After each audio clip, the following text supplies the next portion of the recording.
हरिओम। नाद के कुछ बहुत ही सीक्रेटिव रहस्य है, मैं इस वीडियो में आप लोगों को बताता हूँ। ये वीडियो उसके लिए है जो नाद योगी है और उसको नाद योग करते काफ़ी समय हो चुका है। कई साधक ऐसे होते हैं जिनको पता नहीं होता कि वो नाद योग कर रहे हैं, क्या वो सही दिशा में जा रहे हैं या नहीं। उनके लिए ये वीडियो ख़ास तौर पे बहुत हेल्पफुल होनी चाहिए। अब जो साधक, देखिए, 7 चक्कर माने गए हैं। 7 चक्रों में से बीच का चक्कर जो होता है वो दिल का चक्कर होता है, जिसको अनाहत चक्कर कहते हैं, हार्ट चक्कर कहते हैं। वहाँ के नीचे के जो 3 चक्कर हैं वो एक प्रकार से दुनियादारी के लिए समझने चाहिए। वो या यूँ कहिए कि वो भोग के चक्कर हैं। जो पहला चक्कर है सबसे नीचे वाला, वो सेक्स के लिए, काम वासना के लिए वो चक्कर माना जाता है। उससे ऊपर वाला जो भोजन के लिए या फिर अच्छी अच्छी चीज़ें खाना, उनमें से जो मज़ा आता है, उनमें से जो एनर्जी बनती है, उनके लिए वो चक्कर होता है। जिसका ज़्यादा वो चक्कर विकसित होता है उनको ज़्यादा मज़ा आता है। और फिर तीसरा चक्कर है, जैसे कि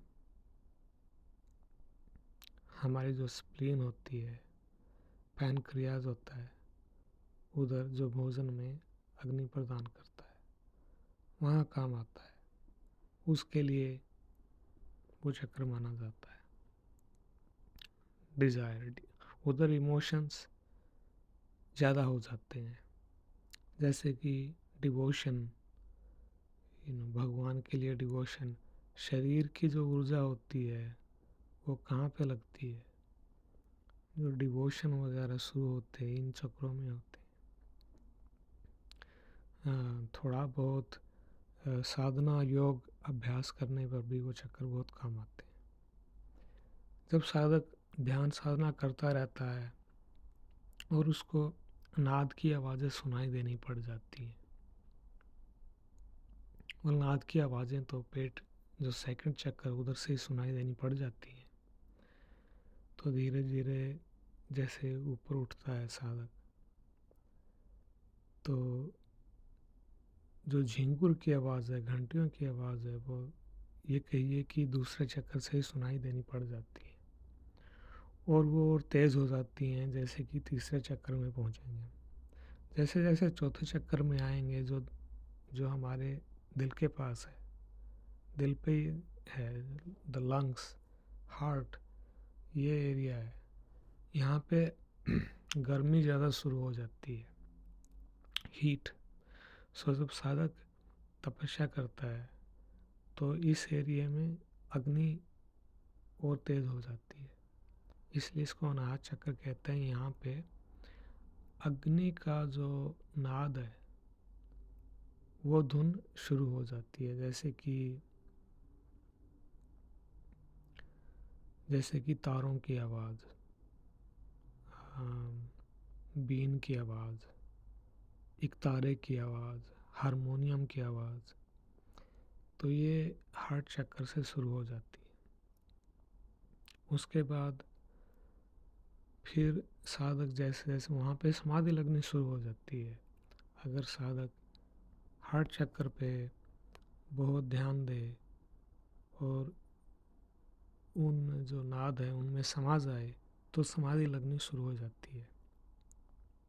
फिर साधक धीरे धीरे नाद को सुने, उसकी आवाज़ बढ़ती जाए, फिर उनके अंदर एक और धीमी आवाज़ उत्पन्न होती है, जो हवा में जो आवाज़ आती है, जैसे हवा की टनल होती है, या फिर हवा का पाइप आप कान पे लगाओ, हवा का जो पाइप है वो कान पे लगाओ, वो आवाज़ आती है, बांसुरी जैसी आवाज़, वो गले के चक्कर में, विशुद्ध चक्कर में उत्पन्न होती हैं।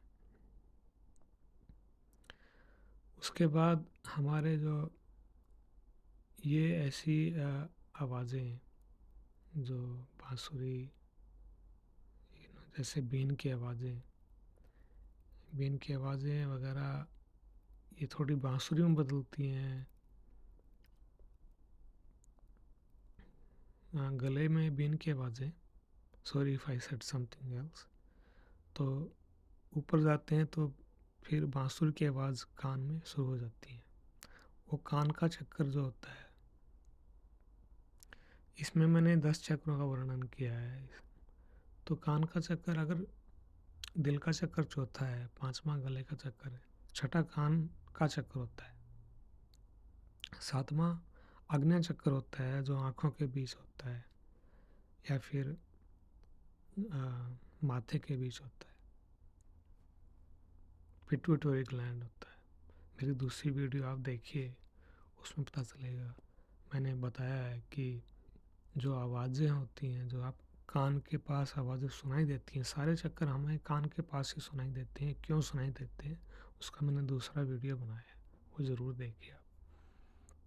अच्छा, तो सातवां चक्कर आते आते जो साधक, इधर यहाँ पे समाधि बहुत तेज़ हो जाती है।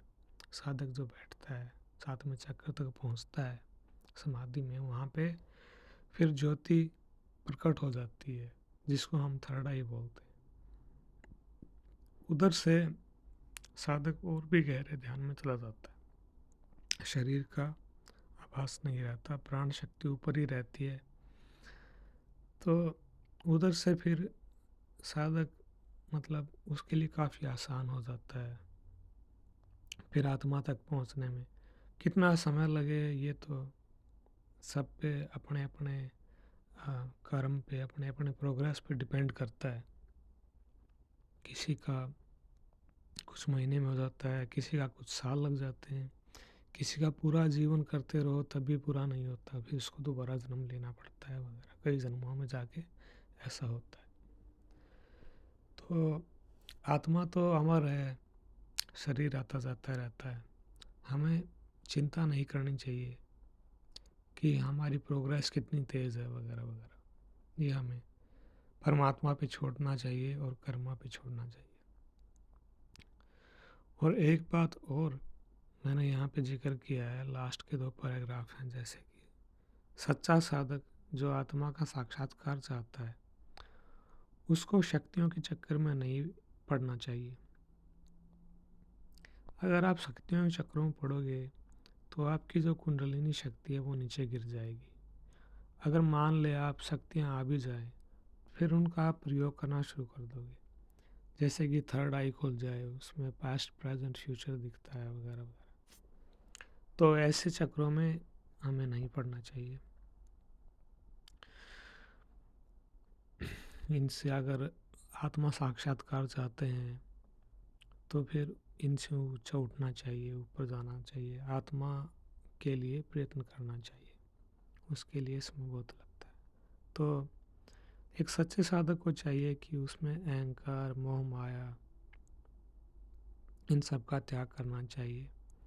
बाहर कम जाना चाहिए, लोगों से कम मिलना चाहिए, ना ज़्यादा खाना चाहिए ना कम खाना चाहिए, और सबसे इज्जत से पेश आना चाहिए। लोगों से कम मिले वो उसमें ही अच्छा है, क्योंकि उससे फिर बहसबाजी ना हो, हमारे दुश्मन भी ज़्यादा ना बने। नहीं तो ऐसा होता है, जो अच्छे अच्छे साधक होता है, लोग उनसे खामखा दुश्मनाई करने लग जाते हैं, क्योंकि वो चाहते हैं कि ये तो संत आत्मा है, मैं इसके साथ, लोग उसके साथ चाहता दोस्ती करना चाहते हैं। दोस्ती अगर उनको पता है दोस्ती नहीं बनेगी तो दुश्मनाई कर लेते हैं। दुश्मनाई से साधक के वो पास करीब आ जाता है, उसके दिमाग में घुस जाता है, फिर साधक को चिंताएं होने लगती हैं वगैरह वगैरह। तो ऐसी दुष्ट आत्मा, इसलिए दुष्ट आत्मा तो नहीं कहूँगा मैं, ऐसे लोगों से हमें दूरी रहना चाहिए। ऐसे लोगों से पता नहीं चलता कौन कैसा है, इसलिए सभी से दूरी बना के रखनी चाहिए, अपने घर वालों से भी। और बस साधक को जितना समय हो एकांत में रहे, और अपनी साधना में समय व्यतीत करना चाहिए, खासकर रात का समय। और दिन में भी साधक को जितना हो सके अकेले में ही रहना चाहिए। तो ये तो थी कुछ बातें जो एक नाद योगी को अपनानी चाहिए, और उसको पता होना चाहिए कि कौन सा चक्कर में कौन सी आवाज़ आती है, इसके क्या फ़ायदे वगैरह वगैरह। तो इससे क्या होता है कि साधक लगा रहता है, उनको पता है कि मेरी प्रोग्रेस कितनी हो चुकी है, वो बस ध्यान साधना में लगा रहता है। तो अगर आपको और कुछ जानना है तो आप मुझे ईमेल कीजिए, और या यहाँ पे मैसेज कीजिए। अगर पब्लिक को जानना है तो यहाँ पे मैसेज कीजिए। अगर ज़्यादा प्राइवेट है, आपको लगे कि मैं प्राइवेट, तो आप मुझे ईमेल कीजिए। मैं भी एक साधक ही हूँ, मैं गुरु हो सकता हूँ पर मैं गुरु नहीं बनना चाहता, क्योंकि मेरा एम आत्मा साक्षात्कार है। तो जब तक आत्मा साक्षात्कार नहीं होता तब तक कौन अच्छा गुरु बनता है।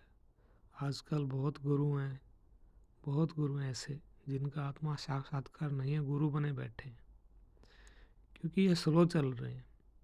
ये अपना बहुत टाइम लगाएंगे, पता नहीं कितने जन्म लगाएंगे, इनको कोई जल्दी नहीं है, कोई चक्कर नहीं है कि मुझे अभी करना है वगैरह वगैरह।